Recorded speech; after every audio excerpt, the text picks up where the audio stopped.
3 KG দুধে আব্বাই দিছে 1 কেজি পানি, আমি দিব 1 কেজি, তাইলে ওই যে 5 কেজি। তো বেশি একটা পাতলা হওয়ার কথা না। আজার দিছি আর এই আজার, আল্লাহ বরকত দিও।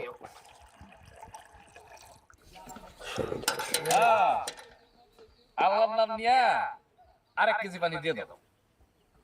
কি তুমি আবল তাবল কথা কও? তুমি দোহারে যাও নাই নাকি? আমার সাথে মিথ্যা কথা বলে কোনো লাভ নাই। তুমি যে দুধে পানি মিশাইছো সেটা আমি দেখি। কি তুমি পাইছো নাকি? আহমকের মতো কথা কও। কেন পানি দিছে? আর তুমি তুমি তুমি কি? আমি তোমার ঘরের জন না যে তুমি আমার তুমি তুমি কও? তুমি সম্পর্ক শোনো, সবসময় ইজ্জত দিয়ে কথা কবা। ফাজিল। আমরা তো একবারের ঘর জামাই না, একসাথে খাই, একসাথে মারামারি করি, তাহলে আপনার সম্পর্ক করার কোনো দরকার আছে?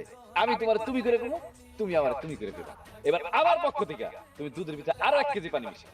হ্যাঁ, 1 কেজি পানি পুরাইয়া তুমি নিয়ে 8 খোলা নিয়ে বেছো। ফাইজলামি কথাবার্তা আমার দ্বারা কবা না।